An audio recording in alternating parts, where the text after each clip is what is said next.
Hi, welcome to Film News, where I talk about the latest in independent and quality cinema. The new year has started strong for indie film, so this week I wanted to talk to you about a couple of very hyped films landing on streaming, and a great list of this year's most anticipated indie films. Also, to make it easier for you to find good films to watch, I've created a list on Letterboxd, which I'll talk a bit more about at the end. But first, two bits of film news. 28 Days Later is getting another sequel, provisionally titled 28 Years Later. No details of the plot yet, but I'm guessing it'll have something to do with the aftermath of a zombie apocalypse. Both director Danny Boyle and screenwriter Alex Garland are returning. Boyle hasn't directed a film since Yesterday in 2019, but Garland has been smashing it of late, with a string of great films as writer and director. No mention yet if DP Anthony Dodd Mantle will also be back. He was an early adapter of shooting on digital, and created what I think is fair to say is the iconic look of the first film. Although he's worked with Danny Boyle as recently as 2022, on the underrated TV series Pistol, so I'd say there's a good chance he'll be back too. The film is the first of a proposed trilogy, each with a budget of $75 million. Obviously sequels like this tend to be a bit more hit than miss, and we reached peak zombie a long time ago. But this is a very creative group of people, and it's not like any of them need to be making these films, so I'm cautiously optimistic they won't be shit. A teaser trailer for a biopic of Amy Winehouse landed this week. The film is directed by Sam Taylor Johnson. She received good reviews for her debut feature Nowhere Boy, a biopic of John Lennon, so she has form in this area. But her films since then, 50 Shades of Grey and the Biden Numbers addiction drama A Million Little Pieces, have received considerably less positive reviews. It feels like it's going to be pretty difficult to get this right, considering how recently the events happened and how many people portrayed are still alive, some of whom will no doubt have had an input on the story.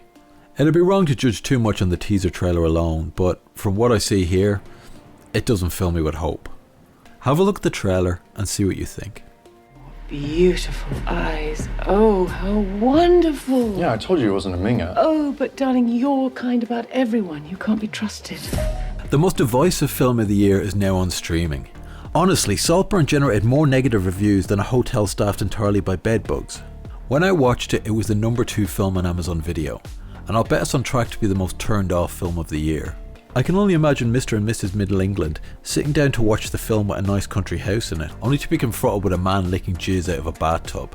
Saltburn is about Oliver, an Oxford undergrad who falls under the spell of the rich, charismatic Felix. Felix invites Oliver back to his family's country house Saltburn for the summer. There he meets Felix's very, very upper class family, but quickly gets the impression he's nothing more than a novelty to amuse all involved. The film is writer-director Emerald Fennell's second feature. After her Oscar-winning debut Promising Young Woman, the film is shot on 35mm film by Linus Sandgaard and designed by Susie Davis, all in a peak hipster boxy aspect ratio. The look of this film is trying so hard to be cool, they should have shot it on a Polaroid camera and uploaded it directly to Instagram. It's easy to see why a good chunk of the audience hated this film. It's a social satire written and directed by a person posher than half the British royal family, and telling a story with about as much structural coherence as a drunken man in a nightclub telling you why his girlfriend left him. But to be honest, I quite liked it. It's lovely to look at, it has some genuinely funny lines, and the cast are great. Rosamund Pike and Richard E. Grant seem like they're having a great time, and are fantastic as the upper class family oozing this creepy over-friendliness laced with condescension. In fact, one of the main criticisms Fennell has received is that she's criticising social climbers embodied by the character of Oliver, but the upper classes are hardly shown favourably in the film, so to be fair, I don't think that one lands. I'm also here for the weirdness. I mean, it might have all fit together as well as a jigsaw assembled by a cat with sticky paws, but it kept me watching. The last half hour dragged, but all in all, I'd recommend Saltburn. Just don't expect it to make any sense.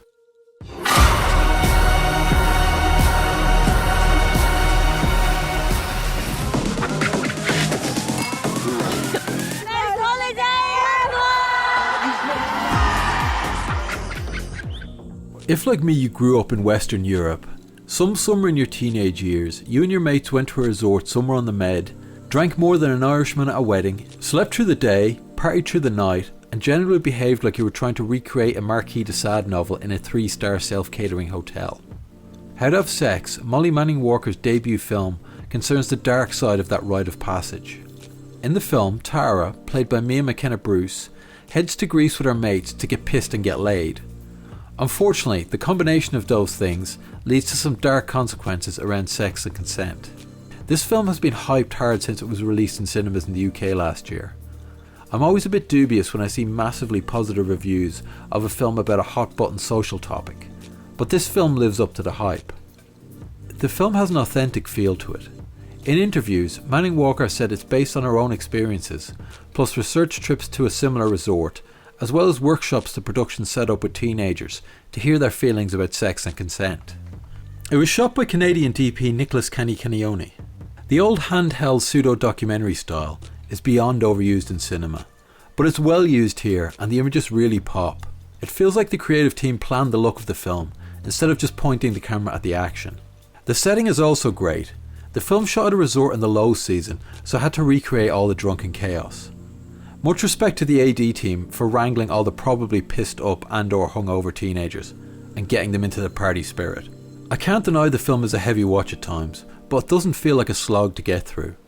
The majority of the film is about hanging out with your friends, getting drunk and having a laugh. The relationship between the three girls rings true, and is a great illustration of the rivalries and one-upmanship which exists even in a group of teenagers. Or maybe particularly in a group of teenagers. And the burgeoning crush between Tara and the boy she fancies is really believable and fun to watch, even if it doesn't end the way we might want. How to Have Sex is streaming on Mubi. Go check it out, you'll be glad you did. The year has started with a ton of outlets publishing lists of the films we're supposed to be interested in seeing. I have very little interest in most of these films. I mean, Madam Web, this is what the mainstream is giving us? But luckily David Hudson over at Criterion has published a great and pretty exhaustive breakdown of the independent films coming out this year. I won't go through all of this list because that would take a video in itself, but for me, some of the highlights are: Bong Joon-ho, director of Parasite, has a new film. I didn't love Parasite as much as everyone else did, but the synopsis of Mickey 17 is really interesting. Tom Tykwer of Run Lola Run fame has a new feature on the way after years in TV. Luca Guadagnino of Call Me By Your Name and Suspiria is adapting William S. Burroughs' novel Queer with Daniel Craig. Saoirse Ronan is starring in the new Steve McQueen film set during the London Blitz. But nothing this year can compare with the curiosity factor of Francis Ford Coppola's new film Megalopolis. Coppola has spent $100 million of his own money on this film. It's set in a future New York and has been described as Julius Caesar meets Blade Runner. I'll definitely have some of that. This is just scratching the surface of what's been lined up for the year. I recommend you go over to Criterion and check it out. There's some really interesting films in the works. Thanks for watching, friends. I know even as someone who spends a lot of time researching films, it can be a struggle to find a good film to watch when I go home from work. To make that a little easier for anyone in a similar situation, I've compiled all the films I've talked about on Film News, which are currently available to stream, into a list on Letterboxd. I'll keep this up to date, so hopefully you can always find something interesting to watch instead of 3 episodes of a mediocre TV show. As we head into 2024, I'm going to attempt to do Film News every 2 weeks. That seems a reasonable schedule, taking into account work and life, and hopefully leaves me with some time to make some video essays. I hope you're well wherever you are, and I'll see you in a couple of weeks.